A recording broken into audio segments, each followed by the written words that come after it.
Hello students, we are going to study the chapter aldehyde, ketone and carboxylic acid. Now we are going to study the topic that is the reactivity of aldehyde ketone. हमें aldehyde और ketone की reactivity study करें. We already know कि in case of ketone, carbonyl group is attached with the one alkyl group and one hydrogen.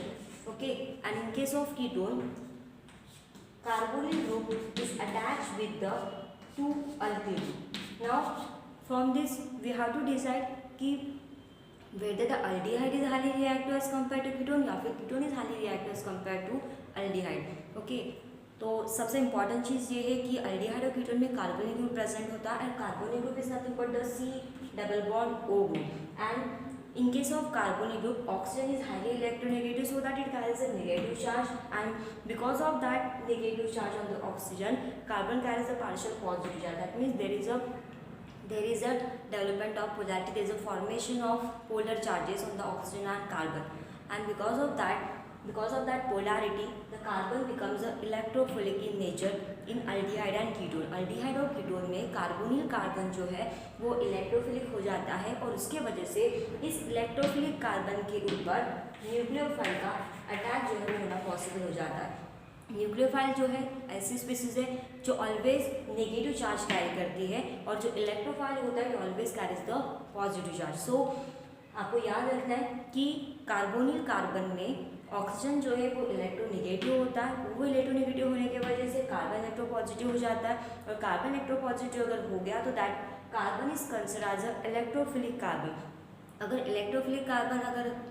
Electrophilic carbon है तो obviously जब हम उसको रिएक्शन में अगर लेते हैं तो दैट टाइम उसके ऊपर न्यूक्लियोफाइल का अटैक हो जाएगा, और न्यूक्लियोफाइल जो है इस कार्बन के ऊपर अटैक करेगा and we get a product. तो we have to decide aldehyde और कीटोन में से ज़्यादा रिएक्टिव कौन है, और अल्डिहाइड और कीटोन में से अगर ज़्यादा रिएक्टिव कौन सा है अगर वो हमें डिसाइड करना, तो अल्डिहाइड जो होता है वो ज़्यादा रिएक्टिव होता है एज कम्पेयर टू कीटोन. अब अल्डिहाइड ज़्यादा रिएक्टिव क्यों होता है वो हम एक्सप्लेन कर सकते हैं on the basis of two effect. That first effect is the electronic effect and second effect is the steric effect. On the basis of two effect we decide कि अल्डिहाइड ज़्यादा रिएक्टिव क्यों है as compare to ketone. अगर हमें decide करना है कि aldehyde कैसे रिएक्टिव होता है और कीटोन कैसे रिएक्टिव, ऑलरेडी आपको स्ट्रक्चर पता है कि अल्डिहाइड के केस में कार्बोनिल ग्रुप जो है it is attach with the one hydrogen and one alkyne, and in case of ketone carbonyl group जो है it is attach with two alkyl group, whether it may be a same और different. Okay, अब how we decide that first effect is the electronic effect, and in case of electronic effect the alkyl group which is present in aldehyde and ketone that is the electron releasing group. They always release the electron. जो alkyl group जो होते हैं that means R जो होता है वो हमेशा electron release करता है, और अगर उन्होंने इलेक्ट्रॉन रिलीज कर दिए तो ये जो पॉजिटिव चार्ज का यहाँ पे कार्बन है, ठीक है, उसके पास अगर इलेक्ट्रॉन पहुँच गया तो उसका जो इलेक्ट्रोफिलिक नेचर है वो कम हो जाएगा, उसकी इलेक्ट्रोफिलिसिटी कम हो जाएगी. उसकी इलेक्ट्रोफिलिसिटी कम अगर होगी तो इन दैट केस न्यूक्लियोफाइल वहाँ पे इजीली अटैक होना पॉसिबल नहीं, मतलब वहाँ पे न्यूक्लियोफाइल जो है वो इजीली अटैक नहीं करेगा. तो हमें ये देखना है कि अल्डिहाइड अब कैसे रिएक्टिव रहेगा और एज कम्पेयर टू कीटोन. तो आपको पता है कि कीटोन में दो अल्किल ग्रुप है.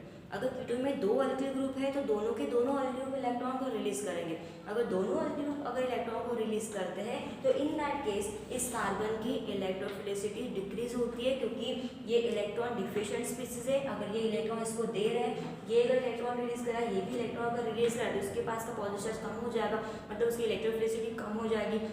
अगर उसकी इलेक्ट्रोफिलिसिटी अगर कम होगी तो ऑब्वियसली न्यूक्लियोफाइल इसके ऊपर इजीली अटैक नहीं कर पाएगा. इन दैट केस उसकी रिएक्टिविटी अपने आप कम हो जाएगी. एंड वही अगर हम अल्डिहाइड के केस की बात करें तो अल्डिहाइड में सिर्फ एक ही अल्किल ग्रुप प्रेजेंट है. अगर उसमें एक ही अल्किल ग्रुप प्रेजेंट है तो वो एक ही अल्किल इलेक्ट्रॉन रिलीज करेगा, तो उतना इलेक्ट्रॉन वो रिलीज नहीं कर पाएगा जितना कीटोन में होता है, क्योंकि कीटोन में दो अल्किल ग्रुप होते हैं, तो दोनों के दोनों रिलीज करेंगे तो 100% उसका इलेक्ट्रोफिलिसिटी कम हो जाएगा. लेकिन इस केस में एक ही अल्किल ग्रुप है तो वो थोड़ा कम इलेक्ट्रॉन रिलीज करेगा as compare to two alkyl group, and in that case इसकी इलेक्ट्रोसिटी कम होगी बट बहुत ही कम होगी, और इसके वजह से यहाँ पे न्यूक्लियोफाइल का अटैक थोड़ा इजीली हो पाएगा. एंड सो दैट अल्डिहाइड में न्यूक्लियोफिलिक अटैक इजीली होता है because of presence of one alkyl group. And in case of ketone वहाँ पे उस 2 अल्किल ग्रुप प्रेजेंट होने की वजह से इसकी इलेक्ट्रोफिलिसिटी ज़्यादा ही डिक्रीज हो जाती है। इसकी वजह से उसकी इलेक्ट्रोफिलिसिटी डिक्रीज होने की वजह से वहाँ पे न्यूक्लियोफाइल इजीली अटैक नहीं कर पाता। इससे हमें ये क्लियर होता है कि अल्डिहाइड पे न्यूक्लियोफिलिक अटैक इजीली होता है और कीटोन में नहीं होता। ठीक है, और इससे हमें क्लियर हो गया कि aldehyde is highly reactive as compare to ketone. I hope आपको ये पॉइंट समझ में आ गया होगा। Because of presence of alkyl group, ketone में 2 अल्किल ग्रुप है जो इलेक्ट्रॉन रिलीज करते हैं, कार्बन की इलेक्ट्रोफिलिसिटी डिक्रीज हो जाती है। इसकी वजह से न्यूक्लियोफिलिक रिएक्शन में टेक पार्ट नहीं कर पाता, और वही करता है बट बहुत स्लो रेट से करता है। ठीक है, और वही अगर हम अल्डिहाइड की बात करेंगे तो अल्डिहाइड में एक ही अल्किल ग्रुप प्रेजेंट है, तो एक अल्किल ग्रुप का उतना इफेक्ट नहीं होता। इसकी वजह से इसका न्यूक्लियोफिलिक इसके ऊपर न्यूक्लियोफाइल का अटैक इजीली हो पाएगा। ठीक है, and because of that aldehyde ये हाईली रिएक्टिव होता है एज कम्पेयर टू कीटोन। ठीक है, ये एक इफेक्ट हो गया, that is electronic effect. Now next effect is a steric effect. अब ये स्टेरिक इफेक्ट के बेसिस पे कैसे डिसाइड करेंगे कि अल्डिहाइड ज़्यादा रिएक्टिव होता है एज कम्पेयर टू कीटोन? तो स्टेरिक इफेक्ट में भी वही पॉइंट है कि स्टेरिक इफेक्ट में भी हम वही अल्किल ग्रुप के बेसिस पे डिसाइड करेंगे, क्योंकि अल्किल ग्रुप जो होता है वो बहुत ज़्यादा बल्की ग्रुप होता है। अगर अल्किल ग्रुप बल्की ग्रुप है तो कोई भी न्यूक्लियोफाइल अगर उस अल्डिहाइड और कीटोन में हम अगर ऐड करते हैं तो उसके वजह से कुछ ना कुछ जो स्टेरिक इंटरेस्ट, कुछ प्रॉब्लम्स वहाँ पे क्रिएट होगा ड्यू टू मतलब अटैचमेंट के लिए। अब जैसे यहाँ पे अगर कीटोन की बात करेंगे तो कीटोन में 2 अल्किल ग्रुप है, एंड ऑब्वियसली ये दोनों अल्किल ग्रुप बहुत ज़्यादा बल्की है। अगर ये दोनों बल्की ग्रुप है तो जो आने वाला जो न्यूक्लियोफाइल है, ये न्यूक्लियोफाइल के पाथ में ये दोनों बल्की ग्रुप आ जाएंगे। अगर न्यूक्लियोफाइल इस साइड से अगर अटैक कर रहा है, ये न्यूक्लियोफाइल अगर रिएक्शन में है, वो अगर रिएक्शन में टेक पार्ट कर रहा है, तो ये 2 अल्किल ग्रुप जो है वो बीच में आ जाएंगे, क्योंकि उनका साइज बहुत ज़्यादा बल्की है, तो न्यूक्लियोफाइल को अटैक करने के लिए स्पेस नहीं रहेगा। उसके वजह से न्यूक्लियोफिलिक रिएक्शन वहाँ पे स्लो रेट से होगी। ठीक है, तो इन दैट केस भी हम बोल सकते हैं कि अल्डिहाइड की रिएक्टिविटी यहाँ पे भी कम होगी because of the bulky nature of the alkyl group. और यहाँ पे 2 अल्किल ग्रुप प्रेजेंट है, तो न्यूक्लियोफाइल ये इनके न्यूक्लियोफाइल के रास्ते में आ जाएगा। मतलब न्यूक्लियोफाइल जिस वे से अटैक करेगा उस वे में ही अगर 2 बल्की ग्रुप आ जाते हैं तो न्यूक्लियोफाइल का अटैक इजीली होना पॉसिबल नहीं है, मतलब वो थोड़ा स्लोअर रेट से हो जाएगा। और वही अगर हम अल्डिहाइड की बात करेंगे तो अल्डिहाइड में एक ही बल्की ग्रुप प्रेजेंट है। अगर अल्डिहाइड में एक ही बल्की ग्रुप प्रेजेंट है तो उस केस में यहाँ पे हम न्यूक्लियोफाइल का अटैक थोड़ा इजीली कर सकते हैं, क्योंकि एक बल्की ग्रुप है बट एक हाइड्रोजन प्रेजेंट है, तो हाइड्रोजन का साइज वैसे भी कम होता है, तो इसकी वजह से न्यूक्लियोफाइल को थोड़ा अटैक करना ईजी हो जाएगा इन केस ऑफ अल्डिहाइड। अब न्यूक्लियोफाइल में अटैक इजीली होता है तो अल्डिहाइड ज़्यादा रिएक्टिव हो गया एज कम्पेयर टू कीटोन। तो ये 2 इफेक्ट हो गए, steric effect and electronic effect. इस बेस पे हमने डिसाइड किया कि अल्डिहाइड ये ज़्यादा रिएक्टिव होता है as compare to ketone. Okay, now next topic is the chemical properties of aldehyde and ketone. तो अल्डिहाइड और कीटोन की जो केमिकल प्रॉपर्टीज है वो हम एक्सप्लेन करेंगे। उसमें से पहला जो आपको हेडिंग दिया है लेबोरेटरी टेस्ट ऑफ अल्डिहाइड। हमें अल्डिहाइड की लेबोरेटरी टेस्ट स्टडी करना है। तो अल्डिहाइड वैसे भी हाईली रिएक्टिव होता है, और क्यों रिएक्टिव होता है आपको ऑलरेडी पता है। ठीक है, और अल्डिहाइड जो है, अल्डिहाइड माइल्ड ऑक्सीडाइजिंग एजेंट के साथ अगर हम उसका रिएक्शन करते हैं, तो अल्डिहाइड का जब हम ऑक्सीडेशन करेंगे तो अल्डिहाइड ये माइल्ड ऑक्सीडाइजिंग एजेंट से भी ऑक्सीडाइज जल्दी हो जाता है, क्योंकि वो थोड़ा ज़्यादा रिएक्टिव है एज कम्पेयर टू कीटोन। तो माइल्ड ऑक्सीडाइजिंग एजेंट के प्रेजेंस में भी अगर हमने अल्डिहाइड का ऑक्सीडेशन किया तो अल्डिहाइड ये इजीली ऑक्सीडाइज होता है। अल्डिहाइड किसमें ऑक्सीडाइज होता है? अल्डिहाइड ये ऑक्सीडाइज इनटू कार्बोक्सिलेट आयन। वो किस में कन्वर्ट हो जाएगा? कार्बोक्सिलेट आयन में इजीली कन्वर्ट होगा आफ्टर ऑक्सीडेशन। ऑक्सीडेशन हम क्या यूज करके करेंगे? By mild oxidising agent. जब हम अल्डिहाइड का माइल्ड ऑक्सीडाइजिंग एजेंट का यूज करके जब ऑक्सीडेशन करते हैं तो easily it get converted into a carboxylate ion. That means aldehyde get oxidise itself. That means कि अल्डिहाइड ये खुद ही ऑक्सीडाइज हो जाता है। अगर अल्डिहाइड खुद ऑक्सीडाइज होता है तो 100% वो दूसरे को रिड्यूस करेगा, और अगर जो सब्सटेंस दूसरे को रिड्यूस करता है उसको हम बोलते हैं रिड्यूसिंग एजेंट। ओके, तो अल्डिहाइड क्या है? रिड्यूसिंग एजेंट है। Why it is reducing agent? क्योंकि अल्डिहाइड ये दूसरे को रिड्यूस करता है बट इट्स गेट ऑक्सीडाइज। तो ऐसा कंपाउंड जो खुद ऑक्सीडाइज होता है but it reduces others, then it is called as a reducing agent. So what is reducing agent? आपको अभी समझ में आ गया होगा। अल्डिहाइड क्या है? ये रिड्यूसिंग एजेंट है। ठीक है, RCH double bond, that means aldehyde जो है वो क्या है? रिड्यूसिंग एजेंट है। अब reducing agent means what? Reducing agent that means it reduces